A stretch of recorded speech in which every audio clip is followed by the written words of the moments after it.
So good evening everyone, whether you're watching on YouTube or TikTok or Instagram.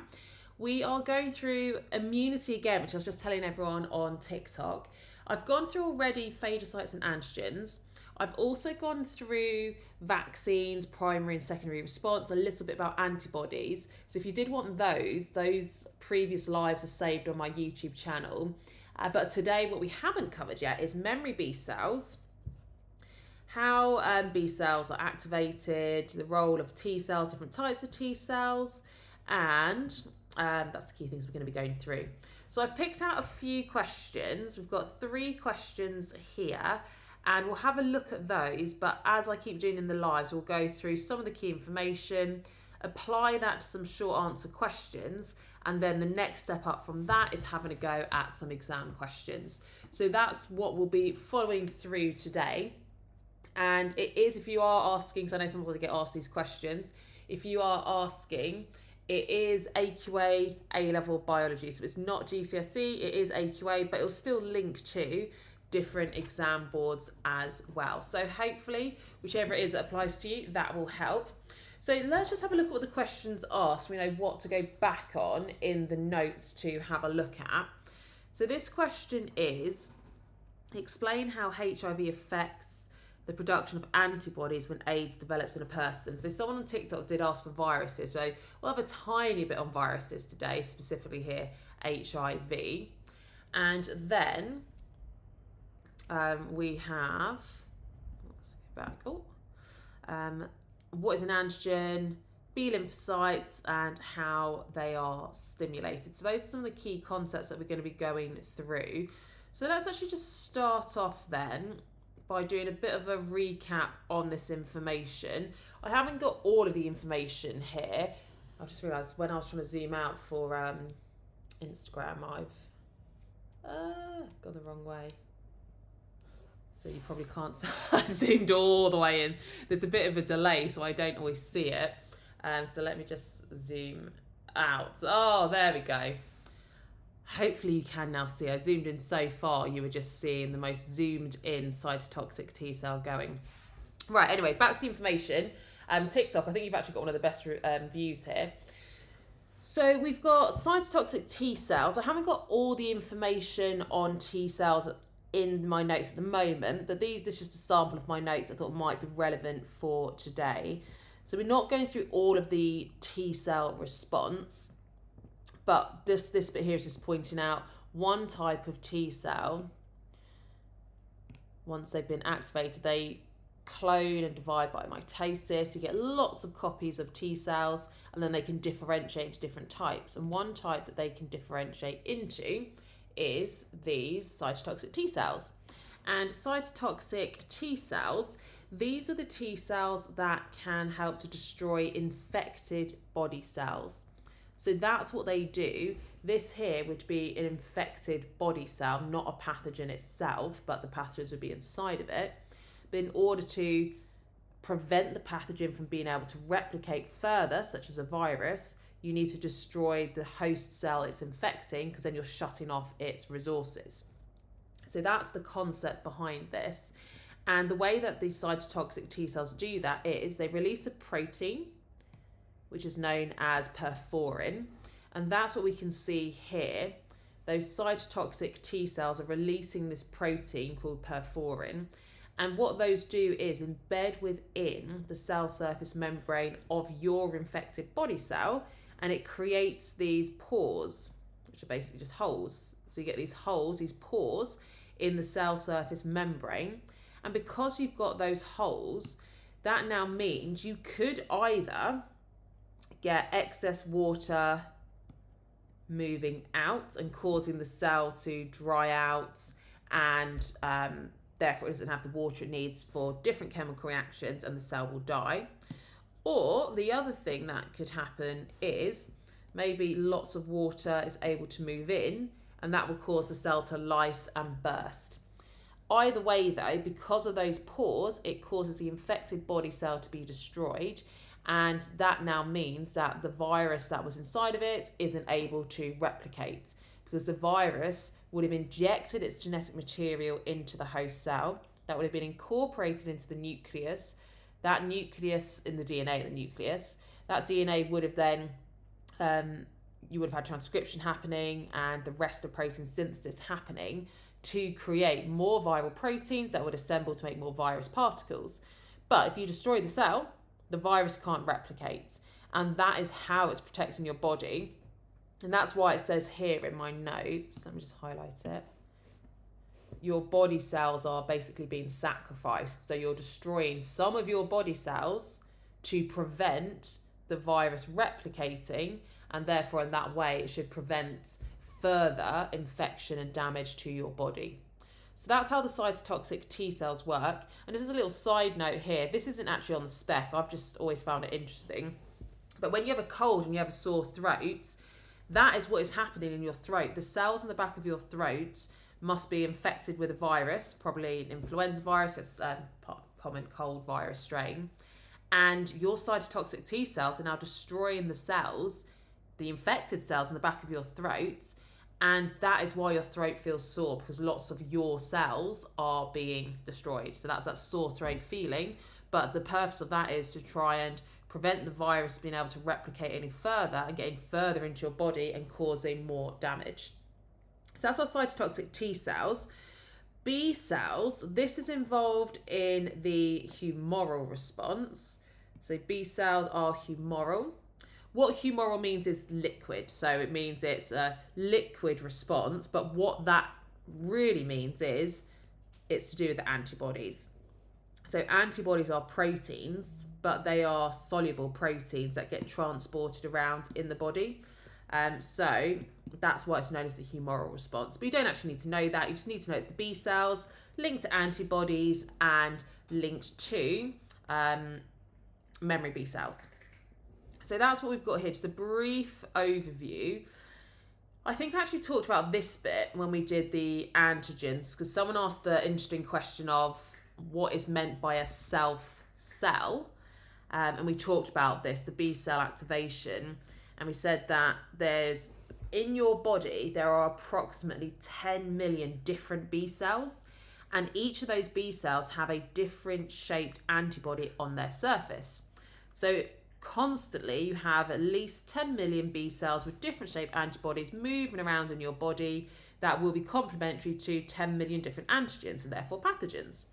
And if you happen to be infected with a particular pathogens and that antigen and it collides with the correct shaped antibody out of those 10 million, that is then what's going to start to trigger the B cells becoming activated. Because the B cell, when it collides and binds with that antigen, it will take it in, which is endocytosis, present it on its cell surface membrane, then you'll help a T cell combine and activate the B cell. And when we say activate, we mean that it's going to start to divide by mitosis. That's why it's clonal, because again, identical copies. And then you get lots of copies of that particular B cell, which has the complementary shaped antibody to this antigen on the pathogen you're currently infected with. Now you've got a large number of those. They differentiate into plasma cells and memory B cells. The plasma cells are the ones that produce the antibodies, and the memory B cells, these remain in your blood for potentially decades, because antibodies, they will only remain in your blood for approximately a week, and then because they're proteins, they will just get broken down by enzymes in your body or in your blood. So the memory B cells, these can remain in your blood for decades. And what then happens is, if you are reinfected with the same pathogen and therefore the same antigen, those memory B cells are, let's just represent it here, like that's the cell. They just have the antibody on their surface that is complementary in shape to the antigen that you've already been infected with.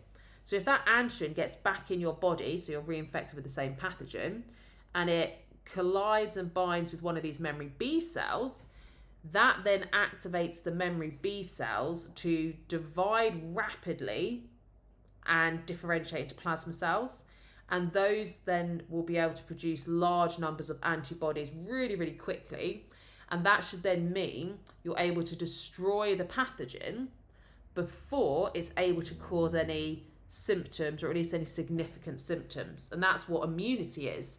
You've previously been infected with that antigen, so now you have memory B cells that can divide into plasma cells rapidly, make large numbers of antibodies really quickly, so that you should now be able to destroy the pathogen before it causes any harm. So that's our B cells, and this is just showing you that as a diagram. So we've got our primary response, where the B cell is going to be activated by this antigen, and then it goes through clonal expansion. So that is divided into lots of copies of the B cells, which then differentiate into either plasma cells or memory cells.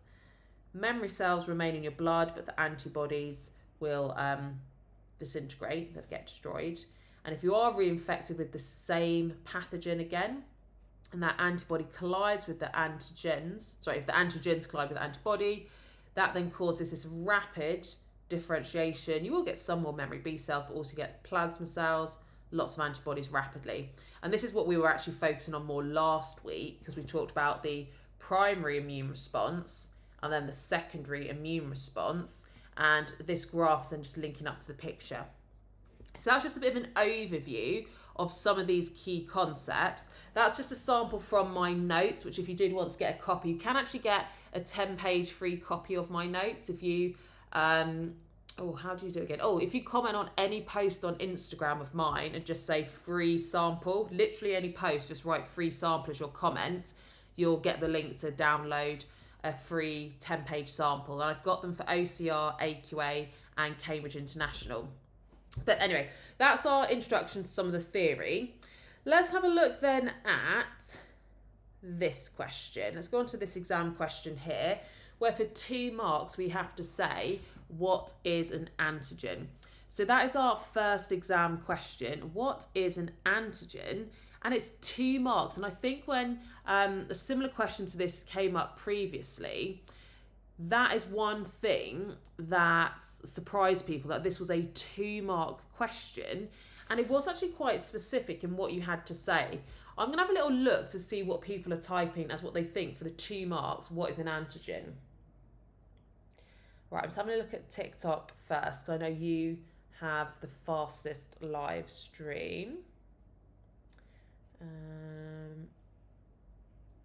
Nothing there yet, but I think people are actually more talking about revision strategies. Let me go over to Instagram. I don't think they've quite caught up yet. They're about 6 seconds behind or so. Oh, here we go. They may have caught up. And YouTube, let me see. I think there's quite a lot of chat going on in YouTube. But again, it's about different topics and revision. Right, I'm going to jump into it then, because I think people are waiting for me to give the answer. Although Instagram, maybe you were just behind Instagram, so I can see some correct answers coming in. Right, let me start writing what you could say for this question to get the marks. So what's an antigen for 2 marks? The first thing that I would say is it's a protein. And the second key thing is that it stimulates an immune response.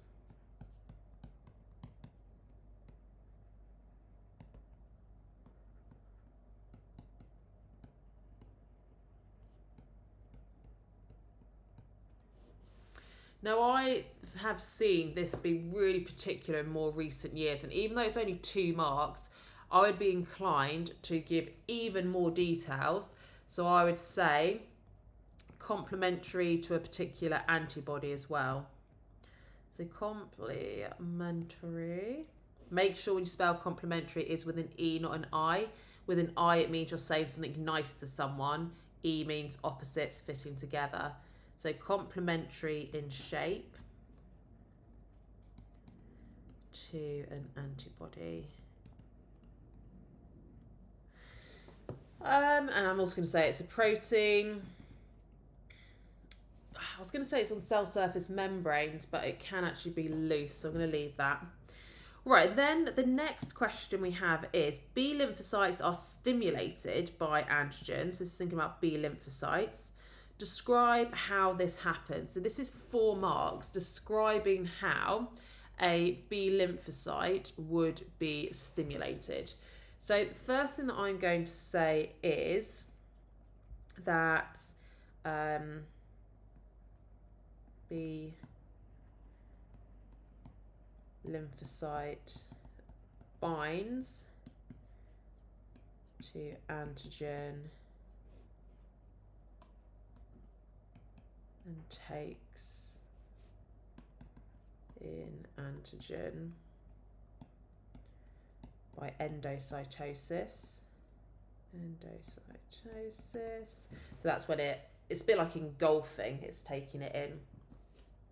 I should say antigen there. I'm also going to say that when we're saying stimulated, that means it activates B lymphocyte to divide by mitosis.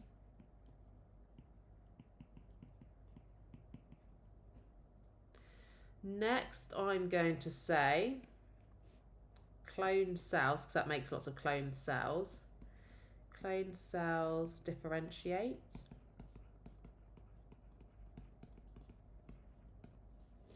And that is into plasma cells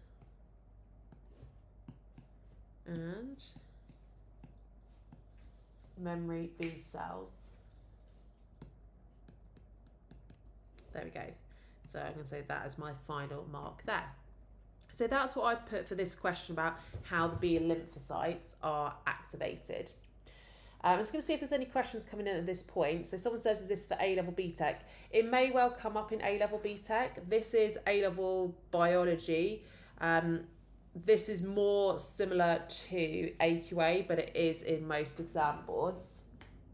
I'm just noticing that because I'm distracted doing this, my cat's taking full advantage and she's running up the Christmas tree trying to hit the baubles off, and she's now caught me looking. I'm going to quickly TikTok, if you're on my phone I can quickly show you. Look at this guilty face. What are you doing, B? I can see you. We can all see you on TikTok trying to climb that tree. Leave it alone. Let us get back to work. Okay. Right, sorry about that. I just had to tell her off because otherwise she's going to keep going and climbing that tree. Okay, right, let's carry on there. Sorry. TikTok managed to see. I just showed them the cat trying to get up the tree, but everyone else, you're on a different camera, so I couldn't move it as easily. So explain how HIV affects the production of antibodies when AIDS develops in a person. So this is now a slightly different concept that we are moving on to. So let me just highlight some of the key information. So we're thinking about HIV, how that affects the production of antibodies when AIDS develops in a person. So someone that is HIV positive doesn't necessarily have AIDS. AIDS is when a certain proportion of your helper T cells have been destroyed by HIV to the point that you now are unable to defend yourself against common infections, and also cancer as well, because the immune system can actually destroy some cancer cells also. So we've got to say how HIV affects the production of antibodies. So the first thing is, I'm going to start with the obvious.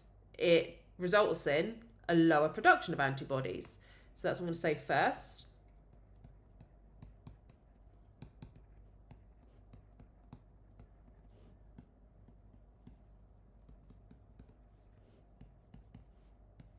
There we go. B, I'm still watching. I can hear you climbing that tree. If she's still doing it at the end, I'll move my other camera so you can all see how ridiculous she is. Because if you do watch me on YouTube, I'm sure you're very familiar with B. She always comes in and tries to steal the limelight of loads of YouTube videos. So I will try and spin it around at the end so you can see her. Anyway, back to the exam question. So we've said that you get a lower production of antibodies. The reason is, and I've actually started to say this before I wrote this down, it's because HIV destroys helper T cells. So viruses in general have to replicate inside of host cells, and the host cell that HIV can infect and replicate in is helper T cells. Helper T cells are the cells of your immune system that activate T cell differentiation, clone expansion, and also it stimulates B cells. So that's why you don't get as many antibodies, and that is because if there are fewer helper T cells, I'm going to say fewer B cells are activated.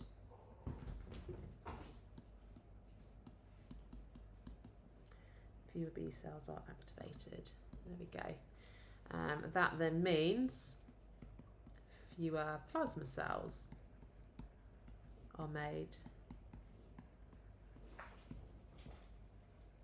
And that is then why you would have less, or fewer, I should say, fewer antibodies.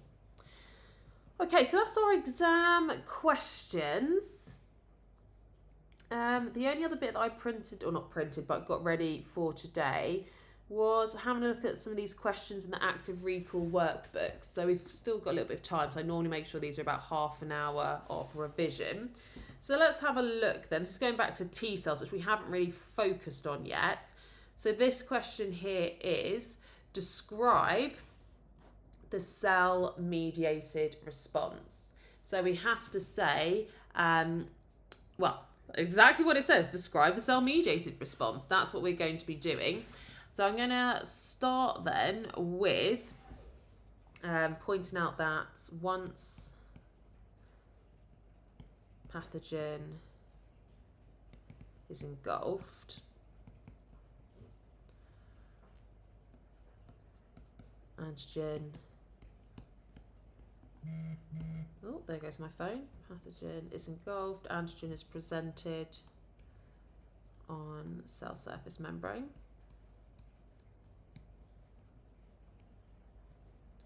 To form an antigen presenting cell, and a bit short in space, I'm just going to put that. Next then would be helper T cells.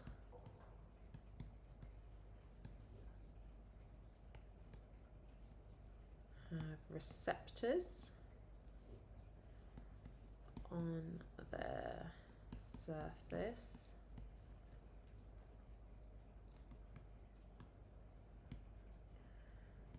Complementary in shape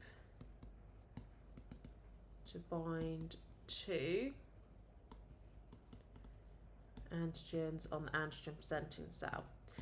Now, that isn't just one helper T cell combined to any antigen presenting cell, much like with the B cells I was talking about, where I said there's 10 million different B cells, each with a different antibody on their surface to bind to 10 million different possible antigens and therefore pathogens.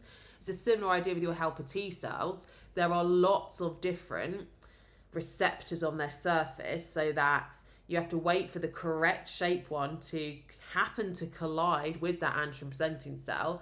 And that's why when you are infected with a new pathogen, it can take a few days before you start to have any symptoms or start to get better, because it takes time for this chance collision to happen. But once it does, this activates T cells to divide by mitosis,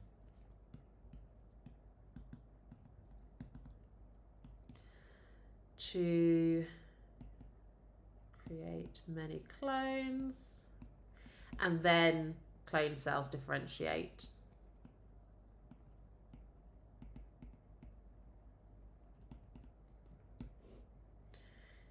Into, we get T helper cells, so more or helper T cells. We get cytotoxic cells as well. And some of those helper T cells are going to be responsible for activating B cells. Some of them will activate more phagocytes. And in fact, that's what this bit's going on to. What do helper T cells stimulate stimulate. So this one I'm going to say, what helper T cells stimulate? So activation of B lymphocytes.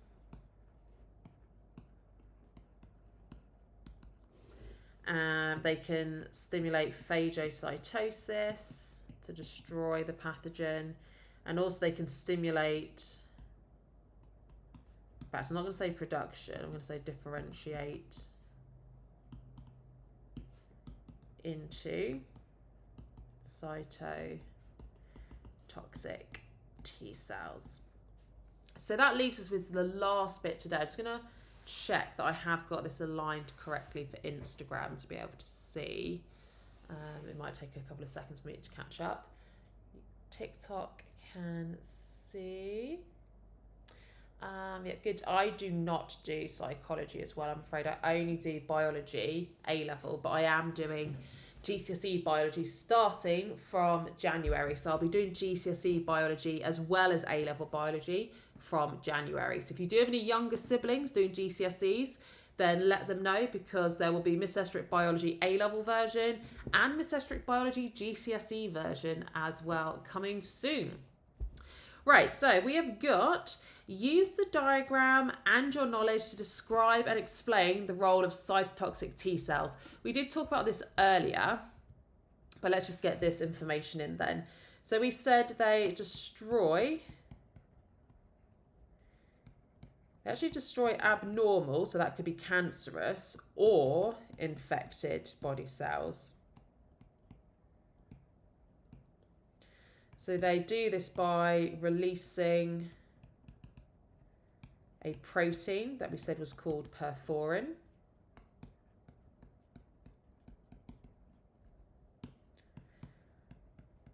Or perforin. I know some people say perforin, some people say perforin, but perforin embeds in the cell surface membrane.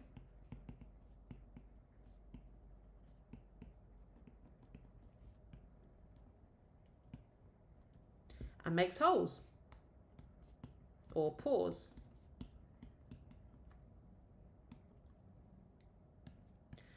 And that causes water to move in and cause lysis, or water to move out and cell dehydrates and dies. Either way though, you're destroying an abnormal or an infected body cell to prevent it causing any more harm. And that's it, I think, for everything that I had downloaded for the live today. So we've gone through cytotoxic T cells in my notes. We went through B lymphocytes and the humoral response in my notes. A little bit about the B cell activation as well. We did the exam question on HIV, what is an antigen, how B lymphocytes are stimulated exam question. And then we had this summary here on T cells, because that didn't really come up on the exam questions. So that's cell-mediated response and cytotoxic T cells. So I hope you found it helpful, and everyone who said they've got a test tomorrow, best of luck, and hopefully this helps with any potential questions that come up on immunity. A few things to make you aware of before I forget. Number one, if you hadn't already seen, every day on TikTok and Instagram at the moment, I am doing a Christmas giveaway. I made a YouTube video about the best Christmas presents, like biology themed or study themed ones. And because those were all gifted things from brands, I'm giving them away. So I've done that YouTube video to show you the products, but now I'm going to give them away. So each day I'm posting to show you the products, and I'm going to pick one random person for each product based on if you've commented and tagged someone in the post that has the product that you would like as a Christmas present. I'm going to be posting out all of these Christmas presents to you hopefully on Monday. So I will likely do the draw on Monday morning or Sunday evening, and then I will message you if you are one of the lucky winners asking for where you'd like me to post it, and then I'll get it posted to you, and that'll be a Christmas present to you from me and from the brands that gifted it to me. Other thing to make you aware of is I do have 5 revision masterclasses running in December and January. Each of those are only £3 to attend for 1 hour. So it's a 1 hour online class for £3, and you get the recording, live lesson, and all the slides. Or if you want to come to all 5 of them, you get 1 for free. So you can come to 5 hour-long revision lessons with me for £12. If you are interested in that, then just send me a message on Instagram and I will send you the link. But that is it for today. Have a good evening, everyone. And any requests for what you'd like to see for your revision next week, live at 8 p.m, because every week I go live at 8 p.m, then just send me a message or comment on one of the live posts. But that's it for today. Have a good evening, everyone, and hopefully I will see you next week.